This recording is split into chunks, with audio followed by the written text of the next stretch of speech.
YR TV ప్రేక్షకులందరికీ నమస్కారం. ఈ రోజు మన ముఖ్య అతిథి ఆంధ్రప్రదేశ్ రాష్ట్ర ముఖ్యమంత్రి వర్యులు సంపద సృష్టికర్త శ్రీ నారా చంద్రబాబు నాయుడు గారు మనకి ఏదో హామీ ఇస్తానని చెప్పి గువ్విళ్ళు ఊరుతూ గతంలో ఇచ్చినటువంటి సూపర్ 6 ని సూపర్ సక్సెస్ గా అమలు పరిచి మన ముందుకు వస్తున్నారు.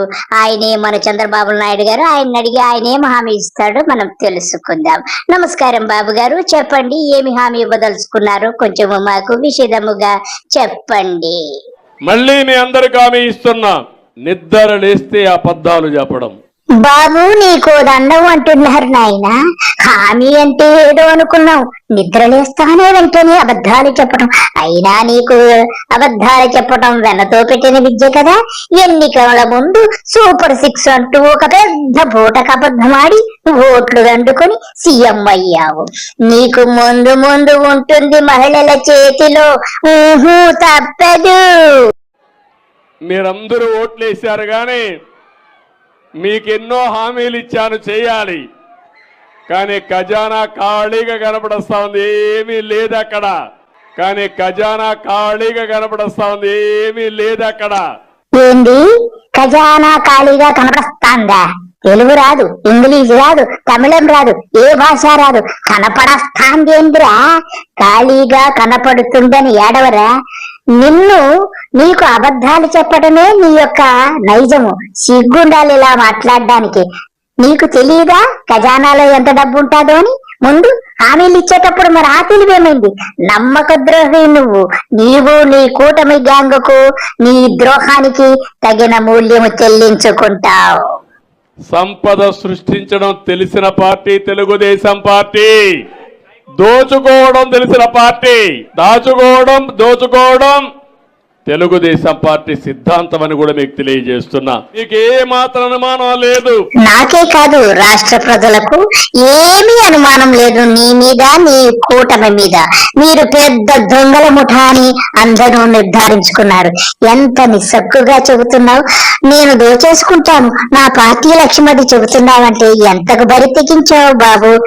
ఇంకా ముందు ముందు నీ పాలన ఎలా చేస్తావా అని కూడా అది కూడా చెప్పు. అడుక్కుంటూ పాలన చేస్తావేమో అని అందరూ అనుమానిస్తున్నారు, అది కూడా చెప్పేసేయి. నువ్వు పరిగెత్తిచ్చేదేముందిలే, ఇప్పటికే నీకు ఓటును వేసిన వారందరికీ గుడ్డలు ఓడదీశావు. ఇంకేం పరిగెత్తిస్తావు ద్రోహి? నేను మీ అందరి వాడిగా ఉంటాను, శాశ్వతంగా అదే చేస్తాను. ఏంటి మా అందరి వాడిగా ఉండడం అంటే? శాశ్వతంగా ఈవీఎంలు మేనేజ్ చేసి నీ ఆయుష్ ఉన్నంత వరకు సీఎం గా ఉంటావా? ఎంత ఆశ నీకు ద్రోహి! మళ్ళీ మీ అందరికి హామీ ఇస్తున్నా, నిద్ర లేస్తే అబద్ధాలు చెప్పడం. నీ అబ్బా మళ్ళీ హామీ ఏంది? నీ బతుకే అబద్ధం, నిద్రలో కూడా అబద్ధాలతో నిద్రిస్తావుగా. హామీ ఇస్తున్నాను, తల్లికి వందనం కింద సంవత్సరానికి ప్రతి ఒక్క బిడ్డకి 15,000 రూపాయలు ఇచ్చే బాధ్యత నాది. ఒకరి నిబంధన లేదు.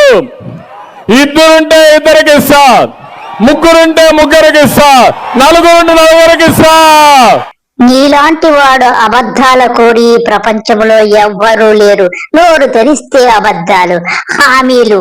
తల్లికి వందనం కాదు, తల్లికి విషం పెట్టి చంపేస్తావు. నీ బతుకు షేడా.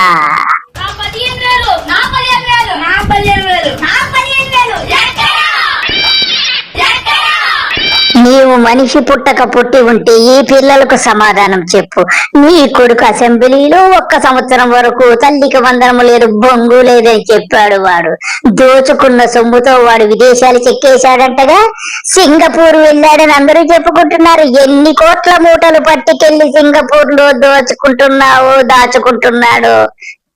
మీరు బతుకొలిసాడా? నీరనేది చాలా ముఖ్యం. నీరున్నప్పుడు నీటి విలువ తెలియదు. మీరు ఆ విషయం గుర్తుపెట్టుకోవాల్సిన అవసరం ఉంది. ఏంటి బాబన్నా ఇంకోసారి? నీరనేది చాలా ముఖ్యం. ఒక పని చెయ్యి బాబు, ఉదయం నువ్వు బహిర్భూమికి వెళ్లి ముడ్డి కడుక్కోకుండా ఆ నీళ్లను జాగ్రత్తగా మళ్ళా ఫ్రిడ్జ్లో పెట్టుకుని ఒక్కొక్క చుక్క తాగు. ఎంత ఓవరాక్షన్!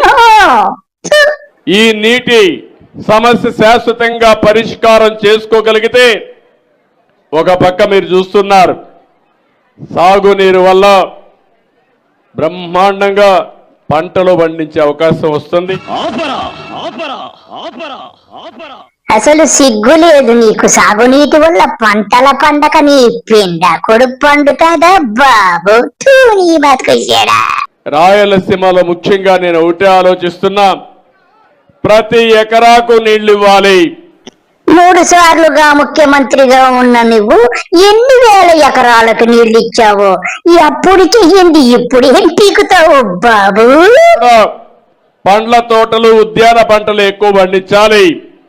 ఒకప్పుడు రాయలసీమ రతనాల సీమ. నిజమే, ఒకప్పుడు రతనాల సీమే. కానీ నువ్వు ఎప్పుడైతే సీఎం గా లెక్క పెట్టావో అప్పుడే రాయలసీమ రాళ్ల సీమ అయిపోయింది కదా బాబు. రాయల టైంలో తర్వాత వచ్చిన ఇది రాళ్ల సీమగా మారి నేను మీకు హామీ ఇచ్చాను ఎన్నికలప్పుడు. నిద్ర లేస్తే అబద్ధాలు చెప్పడం ఇది సాధ్యం. అవును నిజమే, రాళ్ల సీమ చేస్తావని హామీ ఇచ్చావు. నువ్వు నిద్ర లేస్తేనే అబద్ధాలు చెప్పడం కాదు, నిద్రలో కూడా ఎప్పుడు అబద్ధాలతోనే నువ్వు బతుకుతావుగా. నీకు తిండి తిన్నాగానే అబద్ధంతోనే కడుపు నింపుకుంటావు. ఈ బతుకు చెడా. మీరు పండ్ల తోటలు వేస్తే ఏంటి బాబన్న ఇంకోసారి మీరు పండ్ల తోటలు వేస్తే తూని అబ్బా, ఇంగ్లీషు రాదు, తెలుగు రాదు, తమిళ్ రాదు, అన్ని భాషలు మాట్లాడేస్తానంట. బండ్ల తోటలేండిరా బండ్ల తోటలు, నత్తినాయాల పండ్ల తోటలు అన్నాకి బండ్ల తోటలు చూ ఈ బతుకు చేయడా. నేను అందుకని వ్యవసాయ ఆధార పరిశ్రమలు రావాలి, ఫుడ్ ప్రాసెసింగ్ ఎక్కువ రావాలి, మనం పండించే పంటలు ప్రపంచం మొత్తం అమ్మాలి. అందుకనే ఈరోజు ఒకటే చెప్తున్నా, నేను ఇక్కడికి వచ్చింది మీలో ఒక బాధ్యత చెప్పడానికి వచ్చాను. అబ్బా అబ్బా, బాధ్యత గురించి నువ్వే చెప్పాలి. సిగ్గుండాలి నీకు. నువ్వు నోరు తెరిస్తే అబద్ధాలు. నువ్వు ఇచ్చినటువంటి హామీ ఒక్కటన్నా తీర్చకుండా మళ్ళా బాధ్యతల గురించి చెబుతున్నావు. నీకు మహిళల చేతిలో తప్పదు. ఆ బాధ్యత కూడా నీరు సంపద. నీ పిండాకుడు నీరు పిచ్చి బాగా ముదిరిపోయింది. బుద్ధి జ్ఞానం ఉందా? శ్రీశైలము మల్లన్నను దర్శించుకొని నోరు తెరిస్తే అబద్ధాలు. అది సరే, వినేవాడుంటే చెప్పేవాడికి లోకువని వింటున్నాం కదా అని చెబుతూ పో. ఇంకా 5 ఏళ్లు నేను భరించాలి, తప్పదు. అయితే నీకు మాత్రము మహిళల చేతిలో తప్పదు. నీళ్లుంటే సంపద సృష్టిస్తాం. పట్టని సృష్టిస్తావారా? నీళ్లు జల్లి, అప్పుడు పూర్వకాలం ఋషులు నీళ్లు జల్లి సృష్టించేవారులే. 5 సంవత్సరాలు ఇలా చెప్పుకుంటూ వెళ్ళు, నీకు ఉంటుంది చివర్లో ఆడవాళ్ల చేతిలో నీకు తప్పదు. నీళ్లు లేకపోతే ఎడారిగా ఉంటుంది. నీళ్లు లేకపోతే ఒక 4 రోజులు మీరు బ్రతకగలుగుతారా అని అడుగుతాను, నీళ్లు తాగలేకపోతే. ఇంకోసారి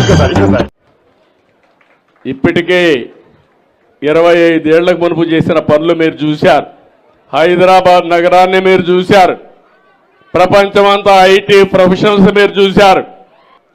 ఇప్పుడు అవన్నీ చేయాలంటే నాకు ఒక 5-10 ఏళ్లు పట్టేడుగా ఉంది. అవును, చార్మినార్ నువ్వే కట్టించావు, మక్కా మసీదు అన్ని నువ్వే కట్టించావు. అసలు హైదరాబాద్ అంటేనే నీది, అన్ని నువ్వే సృష్టించావు. ఈ జన్మంతా హైదరాబాద్ గురించి చెప్పుకోవడం తప్ప ఒక్క పనన్నా హైదరాబాద్ లో నిన్ను గుర్తు తెచ్చుకునేది ఉందా? నోరు తెరితే అబద్ధాలతో నీ బతుకు చేయడా. మీకు ఏ మాత్రం అనుమానం లేదు, పరిగెత్తిస్తాం. ఎక్కడ పేదవాడుంటే అక్కడ ఉంటాను. 0 పావర్టీ అన్నాను. ఏ గ్రామంలో కూడా మీరు కూడా గుర్తుపెట్టుకోవాలి. అసలు నీ బొర్ర అమెరికా వాడికి తాకట్టు పెట్టావనుకో, భారతదేశపు అప్పులన్నీ పక్క పాలిగత్తుడి చేయడు. అదే నా జీవితాశయం. ఇవే తగ్గించుకుంటే మంచిది. దోచుకోవడం తెలుగుదేశం పార్టీ సిద్ధాంతం అని కూడా మీకు తెలియజేస్తున్నా. ఇంకా నీ సోదం లేని గాని చెప్పావు కదా, దోచుకోవటం ఏంటి టీడీపీ సిద్ధాంతం అని చెప్పావు, చివరికి ఒక మంచి మాట చెప్పావు. నీకు నీ గవర్నమెంట్ కి నీ సూపర్ 6 కు దండము. నీకు మారు 5 సంవత్సరాల తర్వాత ముందే అయిపోయినా గాని నీ బతుకు మహిళల చేతిలో తప్పదు. అందరికీ నమస్కారం. బాయ్.